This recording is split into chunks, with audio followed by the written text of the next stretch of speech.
Previously, we started our very own series talking about what if Vegeta became a god of destruction. This was possible due to the Supreme Kai and Beerus being punished for continuously failing to maintain the balance of their universe. The incident with Moro and then Granola were both a testament of their incompetence. Whis, of course, would go on to be deactivated due to this, but this is when Vegeta steps in. He goes through with the ceremony to become the new god of destruction of Universe 7, and in turn, Whis would be activated again, as he goes on to serve as Vegeta's angel. Meanwhile, Goku would be busy at work training Uub and harnessing his own Master Ultra Instinct far beyond what he was able to prior, and teaching Uub about God Ki more as well. And this is where we begin today. Don't forget guys, this is our own personal what if written by Starr, so if you guys haven't already, be sure to check out part 1, Beerus Erased, Vegeta becomes a god of destruction. The link will be down below in the description box, but without further ado, let's hop straight into part 2.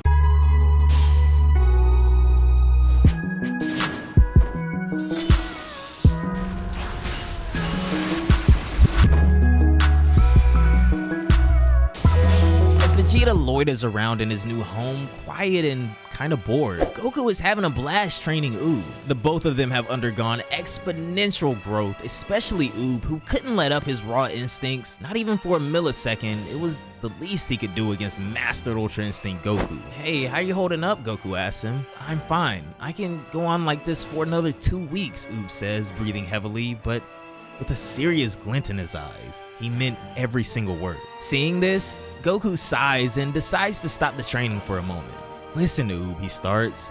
"You have just as much potential as any of us Saiyans, though maybe it'd be a good idea to have you go up against your own roots. Your physical disposition has come from Majin Buu after all." "Wait, does that mean I'm missing something?" Uub asks. "Yeah, it's important for you to find a different path.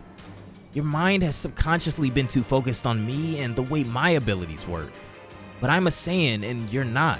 "Ah, I see. Well, what do you suggest then?" Uub says, while pretending to have understood what Goku just talked about. "Just come with me," Goku says. "Let's go meet up with Majin Buu. I'll have you spar with him. Looks like he's playing around at Dende's lookout," he says as they both instant transmission away. When they get there, Mr. Satan is trying to persuade Piccolo to help him out. Good Buu has been getting quite impatient lately. His body still hasn't forgotten the sensations he felt while fighting against Moro, and now he wants to somehow get his blood boiling once again. The only thing keeping him in check is vast, almost stupid amounts of candy and cake. I don't have any problem getting him those, but by this point, the reporters have started pestering me about what I did after buying the greatest candy manufacturer in the world. I don't want to tell them that it's all to make sure Buu doesn't cause any catastrophic damage. Whatever, it's got nothing to do with me. "Let me meditate," Piccolo says, not because he isn't worried about what would happen if Buu were to snap, but because try as hard as he might, he can't possibly sense any sort of malice coming from Buu. He's still as pure as a newborn baby. Though their conversation is interrupted when Goku and Uub suddenly land at the lookout. Good Buu's attention is swayed from the ludicrous number of candies in front of him as he glances at Goku and instantly remembers all of the situations where he showed him insane amounts of power. His blood starts riling up and he instantly throws a blow at Goku at that very moment. Of course Goku was able to block it no problem, but things were serious now. Buu wanted a good opponent and Goku was the best one he could possibly ask for. Though as much as he would have liked to fight Buu, Goku didn't forget the main reason they came here. "Now wait, Buu. This little guy right here is gonna be your opponent, not me," he says. Buu starts pouting because he doesn't want to fight some kid. He'd rather fight Goku instead. Meanwhile, Mr. Satan is overjoyed because looks like Goku has finally responded to his endless request of having a quick spar with Buu. Piccolo is unfazed but curious now. So, Buu is about to land another punch on Goku, hoping that he at least strike back this time, but seeing this, Uub gets annoyed.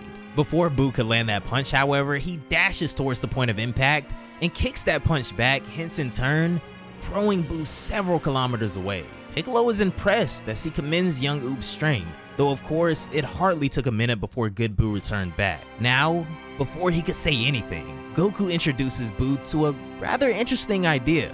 "Listen Buu, between me, who you already know about, and Uub here, whose fighting style you know nothing about, which would be a more interesting fight?" Sadly, Buu couldn't see through Goku's gaslighting and immediately became interested in fighting Uub.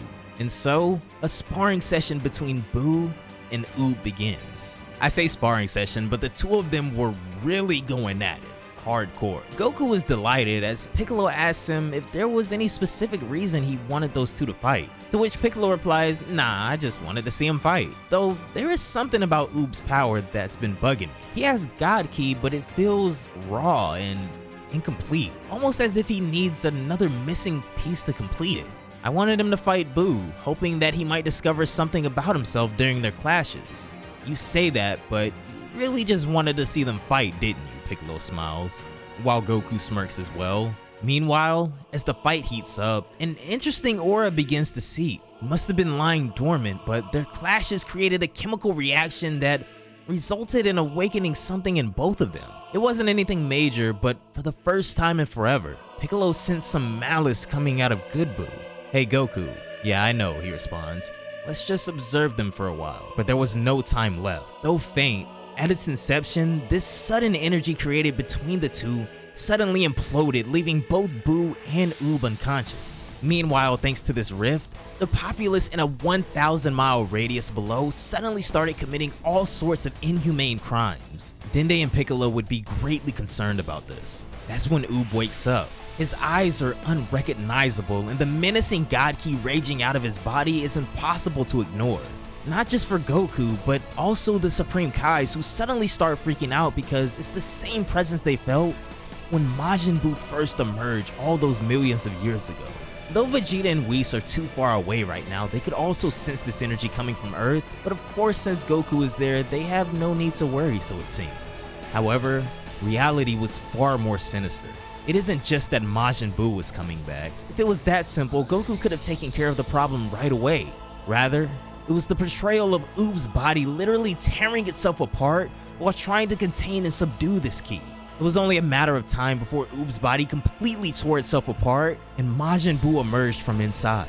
The effects of this ki had already enveloped the world below and a few neighboring planets as well, all within a little more than a minute of his outlash. Goku had to act instantly, and he did.